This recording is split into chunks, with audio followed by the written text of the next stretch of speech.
Oke, gua sengaja nih buka-buka katanya chassis esaf pada keropos gimana ya. Tapi ya ternyata punya gua nih udah hampir 2 tahun ya, masuk 2 tahun, udah 2000 kilometer juga.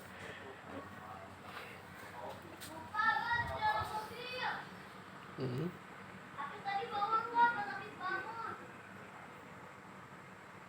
Pemakaian udah 2000 kilometer ya, hampir 3000 lah. Jadi belinya second juga tahun 2022 bulan Januari ya. Edisinya edisi pertama sih, maksudnya edisi yang ya yang keluaran-keluaran awal-awal lah dari AHM pas pandemi mulai ya gitu kan. Pandemi itu selesai tahun 2023. Nah ini motor gue bukan jarang dipakai, jarang dicuci. Tapi pas gue buka masih bagus, jarang dibuka, jarang dicuci pula ya. Cuci baru kemarin aja nih, udah pas musim hujan itu jarang dicuci. Ini Honda Genio ya, Genio 2022 bulan Februari 2022 ya. Disinyalir sih memang sudah SF ya, karena kerangka SF itu kan di launching tuh tahun 2019 2020 pas kita pandemi. Nah, di sini lihat las-lasannya bagus tuh.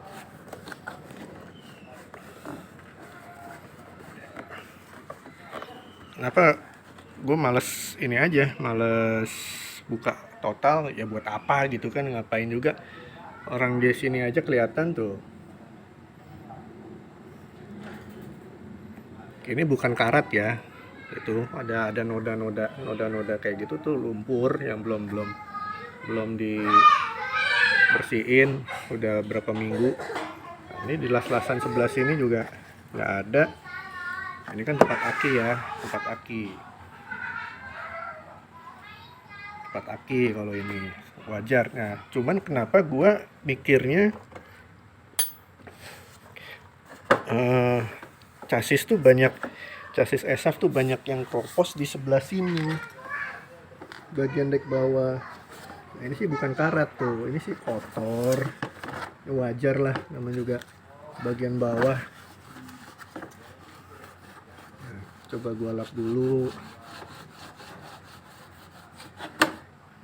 Tuh, it's not ya sedikit ya, karena ini ada genangan di sini. Wajar, pakai WD-40 juga udah hilang, dan di sini juga nggak ada tuh yang namanya kemarin apa bilang silikat. Ya ada sih beberapa tuh. Ini sih bukan, ini mah flux tuh, ini karena kelihatannya mengkilap begini. Ini flux untuk pengelasan. Nah di sini juga kan ada tekukan tuh.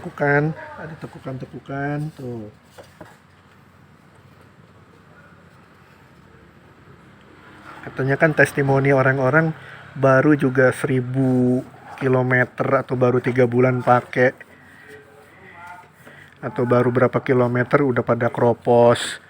Ya ini sih sebenarnya subjektif ya. Kalau gue bilang, ini penjelasan nih kemarin, ini juga bukan karat sih. Kalau di karat tentunya di sininya nanti ini akan ini. Nah ini kan ada noda-noda, ini sih biasa terkupas, atau nah di sini ada lubang-lubang krater bekas lasan, itu namanya flux ya, sisa-sisa flux dari MIG welding ya, biasanya ada seperti itu ya. Sedikit banyak gue juga dulu di manufaktur ya, kayak di sini ada las titik. Nah, biasanya kan kalau las titik itu rawannya di sambungan tuh.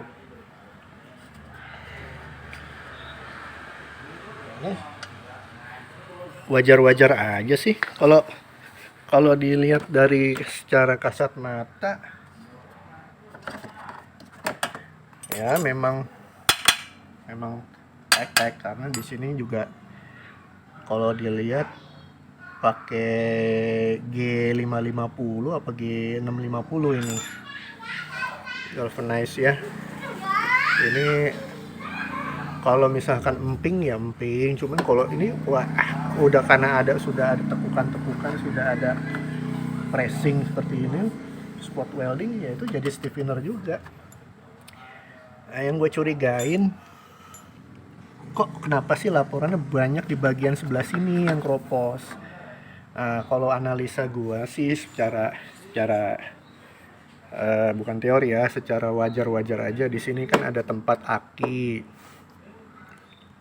Mungkinan mereka itu buka-buka aki, atau mungkin akinya pernah diganti yang tipenya bukan MF ya, yang pakai cairan liquid apa segala macem. Atau bisa juga akinya itu karena mereka pemakaiannya sudah apa namanya, sudah ya nggak di maintenance atau gimana, bocor mungkin, terus cairan elektrolitnya banjir di sini. Ya itu sih wajar aja, kalau acid membanjirin chassis pasti karatan.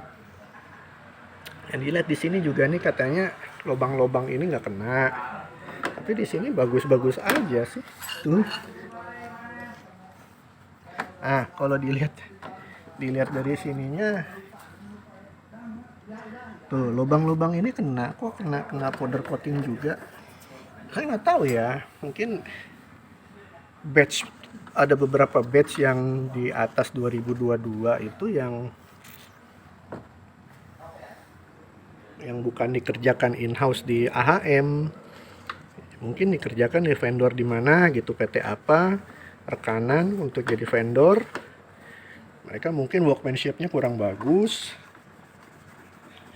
ya. Di sini so far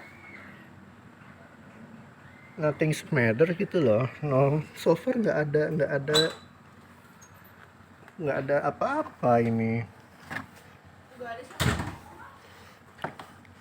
So far nggak ada apa-apa, ini cuman kotor-kotor aja. Noda ini juga wajar. Kalau gua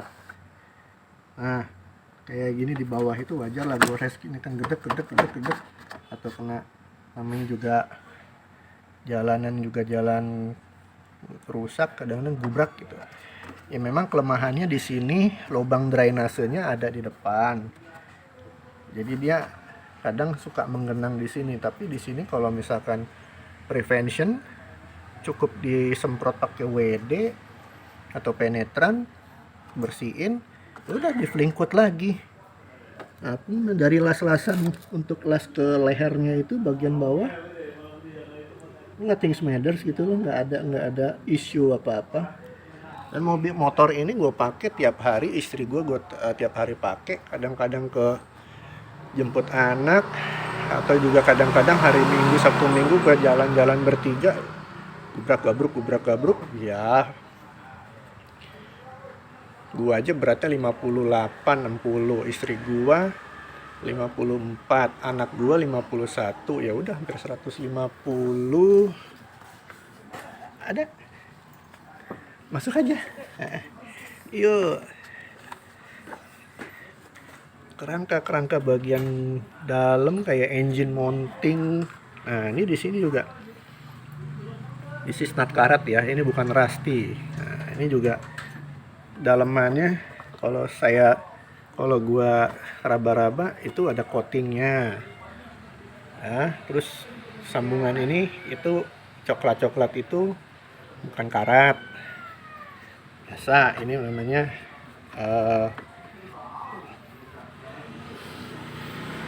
itu namanya bukan karat ya, kalau yang kuning-kuning, yang coklat kayak gitu. Karena kalau coklat karat itu kita korek itu pasti akan ada sisa. Di sini nggak ada tuh. Ini nggak ada, ini jarang cuci loh sebenarnya. Jarang cuci di tahun 2022 ini. Jarang dicuci, jarang dirawat, gue pokoknya cuek banget gitu. Ini juga belum ganti oli. Udah setahun kali nggak ganti oli. Rencananya sih besok mau ganti oli, cuman ya itu ya. Kayaknya mereka itu keropos gara-gara dari bocoran cairan elektrolit aki gitu. Ya gue buka ya. Gue buka dulu untuk cover akinya. Ini akinya juga masih original. Yang MF ya, yang nah. Aman Pak Kris. Aman. Tuh. Iya katanya sih gitu ya. Aman. Saya sih curiganya dari sini mereka tuh. Akinya pada bocor. Itu Mbak apa-apa. Nggak masalah. Aman gitu. Nah, yang benar yang saya curigain ini kan akinya tidur begini ya. Biasanya kan aki itu menghadap ke atas, tapi di sini kan YTZ6V ini kan akinya aki MF. Kalau bisa dibilang nggak bocor ya. Maksudnya minim perawatan. Tapi bukan berarti ini aki kering. Aki ini ada dalamnya ada elektrolitnya. Nah, yang saya curigain, kenapa sih kok pada keroposnya di bagian dek bawah sini gitu loh. Nah, saya kalau dari pengamatan saya curiganya motor-motor mereka itu ada kebocoran di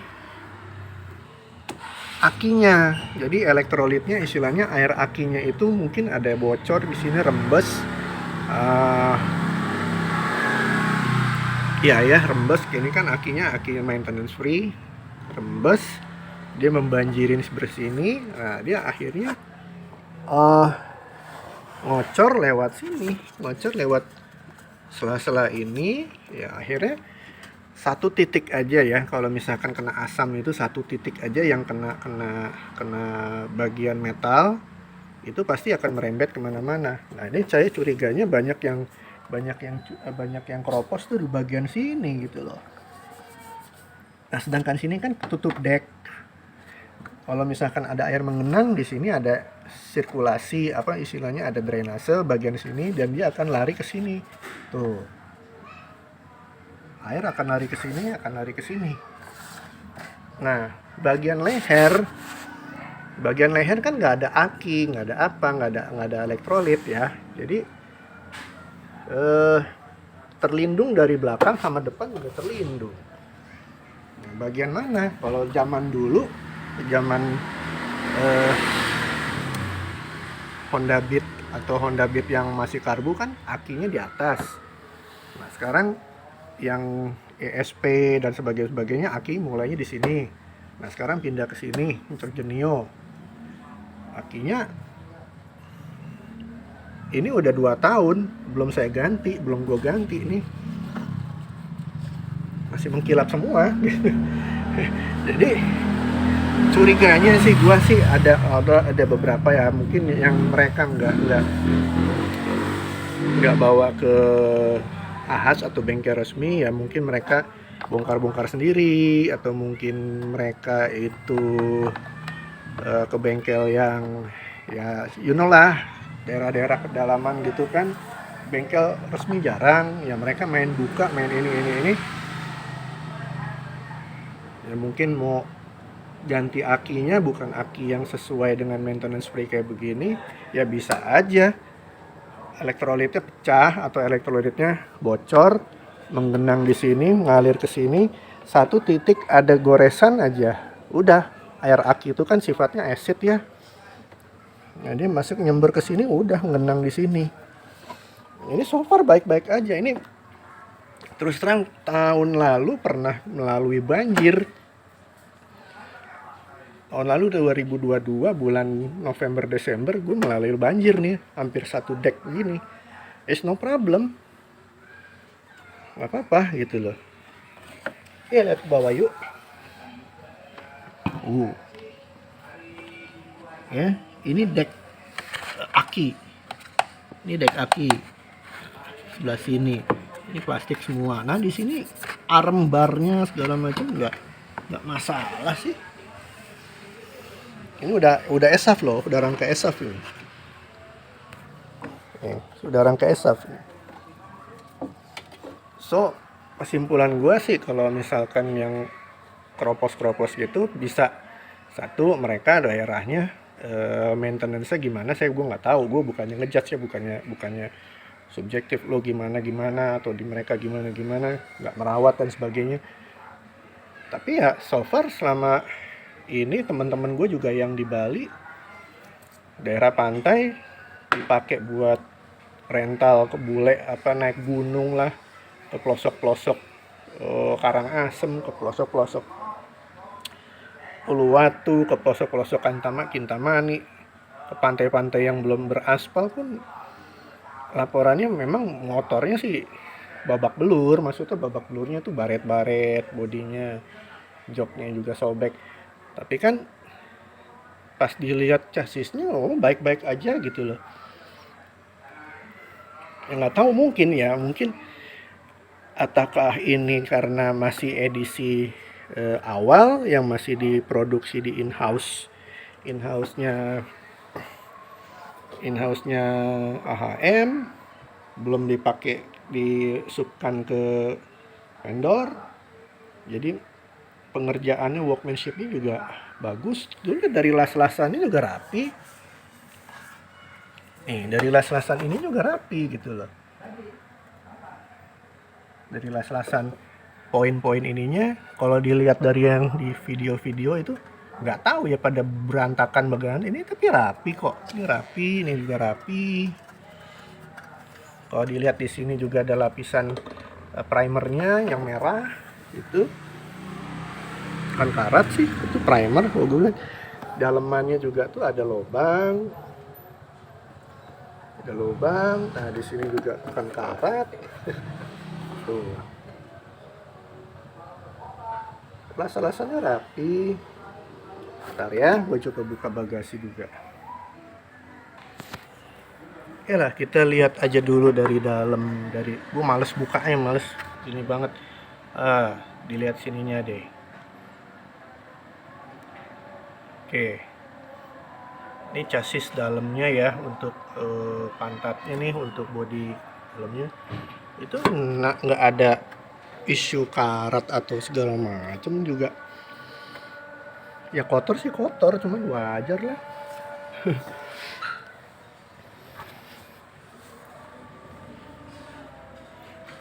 Oke, kita lihat di bagian mounting shock breaker. Nggak ada meters, nggak ada masalah. Las-lasannya juga oke, nggak seberantakan yang seperti yang di viralkan. Ini juga swing, nggak masalah sih. Maksudnya ya agak-agak subjektif juga sih ya, ada subjektif juga. Cuman dilihat dulu latar belakangnya dari mana itu, lingkungan ininya. So far sih selama 2 tahun ini kita jalan-jalan bertiga, gubrak-gabruk, kadang-kadang bawa galon aqua, kadang-kadang bawa karung beras. Bertiga aja kan kita udah hampir 150. Ya kan, 150 kg, 160 kg lewat jalan beton yang ya tau lah Bekasi. Ya lah Bali kadang-kadang seperti apa. Ya gubrak-gabruk kayak gitu loh. Ini juga bawa ke sekolah anak juga jalannya hancur, gabruk ya, ini jelas lah. Tapi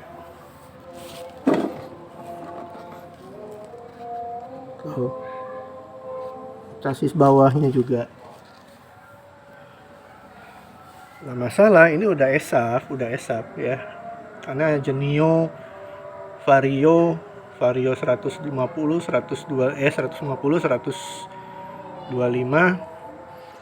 Genio Scoopy itu satu basic mesin yang sama, rangkanya juga sudah ESAF gitu loh. Jadi ya kalau dari subjektif gua atau dari asumsi gua sih, keropos itu salah satunya ya dari sini, mungkin dari baterai yang kurang kurang aman, udah bocor, atau mungkin dia ganti aki, tapi akinya aki bekas, aki yang sudah, ya you know lah, tukang aki biasanya kan suka banyak yang di servis kayak gitu, atau repair kayak begitu kan dibuka, dipakai ke situ, bilang nggak ada bocor, tapi bocor. Lama-lama ya membasahin chassis ini, ada sedikit cat yang terbuka, udah masuk dah, wassalam.